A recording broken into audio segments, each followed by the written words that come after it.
pagi Bu. Selamat pagi Bu. Ya, terima kasih atas waktu yang diberikan. Ya. Saya mau wawancarai Ibu di sini perihal tentang tugas PPG saya.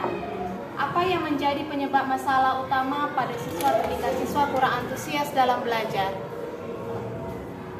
Oke, sejauh yang saya alami kenapa anak kurang antusias, yang pertama mereka itu kadang ke sekolah dalam keadaan mengantuk.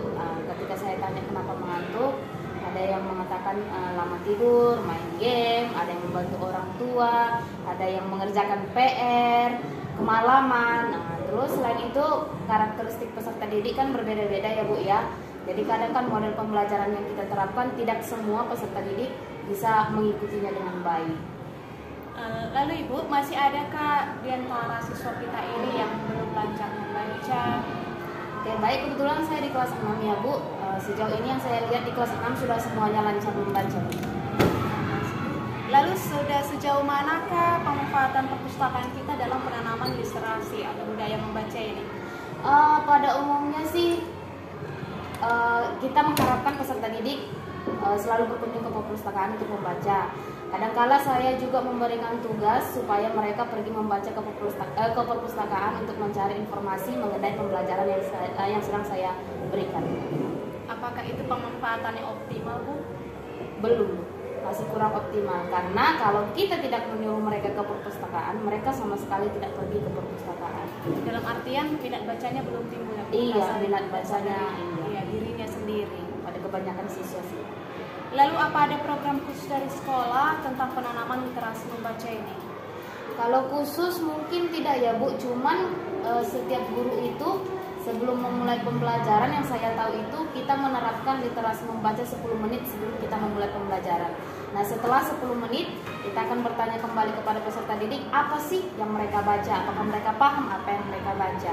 Sejauh ini masih itu programnya, kalau untuk program khusus belum ada. Apakah dalam waktu 10 menit membaca sebelum kegiatan awal pembelajaran ini, apakah semua anak yang Ibu perhatikan itu benar-benar membaca? Pasti ada 1-2 yang tidak membaca. Kadang kita harus di sampingnya supaya dia membaca. Kalau secara keseluruhan di antara semua siswa itu pada umumnya membaca semua. Lalu Bu, kesulitan apa saja yang dihadapi oleh siswa dalam menghadapi pemahaman bacaan? Misalnya ini ada teks kan, ada bacaan. Mereka bisa memahami itu kan? Atau bagaimana? Kalau untuk pemahaman membaca ya Bu, pada umumnya bisa. Hanya memang ada juga yang belum. Apalagi di kelas 6 ini, kenapa mereka kurang memahami bacaan? Yang pertama mereka bisa membaca, tapi mereka tidak menyimak atau tidak mengerti apa maksud dari teks itu. Kenapa? Ada kosakata yang memang belum mereka pahami, dalam artian masih baru atau jarang mereka dengarkan. Jadi kalau ada kosakata baru, mereka tuh kesulitan untuk memahami maksud dari bacaan itu apa. Lalu apa yang menyebabkan motivasi belajar beberapa peserta didik ini masih rendah? Kalau menurut saya sih ya Bu, mungkin kemajuan teknologi, kebanyakan bermain gadget, jadi lupa atau motivasi belajarnya kurang. Jadi lebih banyak waktunya untuk bermain. Karena setiap saya tanya ngapain di rumah, wah main game. Nah, hanya itu saja jawaban mereka, main game. Jadi menurut saya sih teknologi yang lebih besar. Menurut Anda bagaimana memberikan motivasi kepada peserta didik yang belum baik dalam memahami pelajaran? Terutama tadi pemahaman bacaan itu. Motivasi yang saya berikan kadangkala sih saya biasanya panggil face to face ya kepada siswa yang memang agak rendah sekali minat bacanya dan minat pemahamannya terhadap bacaan. Saya panggil, saya tanya apa masalah. Terus kadangkala saya juga panggil orang tua beserta orang tua. Ada siswa, ada orang tua. Jadi kita saling sharing masalah apa yang ada di rumah, masalah apa yang ada di sekolah, saling sharing, dan biasanya itu efektif. Menurut Anda bagaimana cara membangun komunikasi bersama orang tua atau wali murid untuk meningkatkan kualitas pembelajaran peserta didik?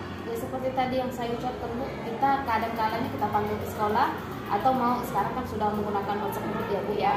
Jadi kita berkomunikasi lewat WhatsApp group mengenai, ada juga untuk bertanya per telepon. Jadi kita kebanyakan memang melalui media komunikasi handphone, bukan bertatap secara langsung. Nah, tadi tadi Bu bilang dengan cara media elektronik lah ya atau online, apakah itu efektif Bu daripada kita mengundang langsung gitu? Sejauh yang Ibu alami. Kalau menurut saya efektif Bu. Kenapa? Yang pertama, orang tua itu kan memiliki pekerjaan, sudah. Dan pada dasarnya saya lihat di sini pekerjaan orang tua itu banyak yang berjualan. Kalau kita panggil kan, otomatis pekerjaan mereka terhambat. Jadi kalau kita melalui media komunikasi, kita bisa bertelepon malam. Malam kan mereka tidak berjualan lagi. Jadi tidak ada mengganggu pekerjaan baik si ibu baik saya juga. Jadi menurut saya sudah cukup efektif. Lalu respon orang tua atau wali peserta didik terhadap yang selama ini dilakukan hubungan komunikasinya melalui WA atau online gitu kan lewat media telepon, apakah ditanggapi dengan baik? Sejauh ini ditanggapi dengan baik. Oke, berarti hubungan relasi dengan orang tua sangat baik ya Bu ya. Lalu bagaimana caranya Bu agar guru-guru dapat maksimal dalam pemanfaatan model pembelajaran inovatif? Oke, ini untuk guru ya Bu ya? Iya, untuk guru Ibu. Nah, kalau menurut saya sih kita sebagai guru ya harus selalu dan selalu belajar.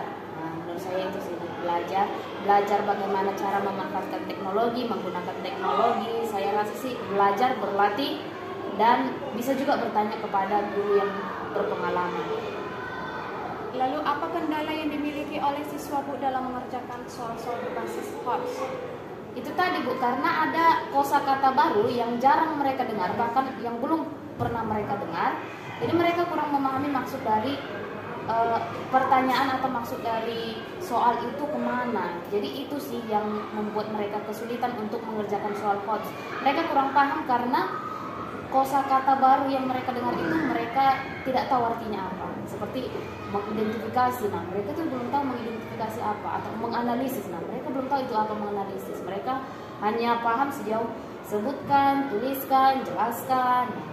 Apakah selama ini apakah para guru dalam menulis soal, kan di sekolah kita juga menulis soal, sudah menerapkan model yang berbasis HOTS untuk soal tersebut? Kalau untuk keseluruhan belum Bu. Cuman selalu ada kita sisipkan soal HOTS. Misalnya di antara 10 soal, nah misalnya 4 soal itu HOTS, kan ada tingkatannya juga ya. Nah, jadi tidak semuanya HOTS ya Bu. Lalu apa kan tersedia teknologi yang mendukung pembelajaran di sekolah? Sangat tersedia. Lalu bagaimana pemanfaatan teknologi yang ada di sekolah kita itu Bu? Apakah dipergunakan dengan baik ataukah belum optimal? Kalau saya sendiri sih Bu, bahkan bukan hampir sih, setiap hari saya menggunakan speaker, saya menggunakan Infokus yang ada, saya memanfaatkan WiFi ketika ada pelajaran yang anak-anak harus lihat seperti melihat gambar gitu Bu. Misalnya kan hewan ini belum tahu kami miss. Jadi kita langsung memanfaatkan teknologi, kita gunakan WiFi, kita gunakan Infokus, baru langsung kita cari hewan apa yang mereka tidak pernah lihat itu tapi ada di pelajaran gitu Bu. Jadi kita manfaatkan sejauh ini dimanfaatkan dengan baik. Lalu kendala para guru dalam pemanfaatan teknologi Bu? Tadi kan kita ketahui bahwa teknologi ada di sekolah kita sudah ada, bisa dikatakan lengkap lah itu ya. Lalu apa kendalanya? Pasti kan teknologi ini pasti ada kendalanya Bu. Oke, kendalanya yang paling utama kalau mati lampu ya Bu. Kita kan sudah mempersiapkan, kita siapkan PPT, kita siapkan lagu-lagunya, kita siapkan videonya. Kadang-kadang kan lampu kan kita tidak tahu kapan matinya, kapan hidupnya. Ya paling utama sih mati lampu karena di sekolah kita belum ada generator ya. Jadi itu sih paling. Terus ya kadang kan laptop juga mau tiba-tiba nge-restart, hang, ya paling itu saja sih. Terima kasih ya Bun atas waktunya untuk wawancara pagi ini. Selamat pagi.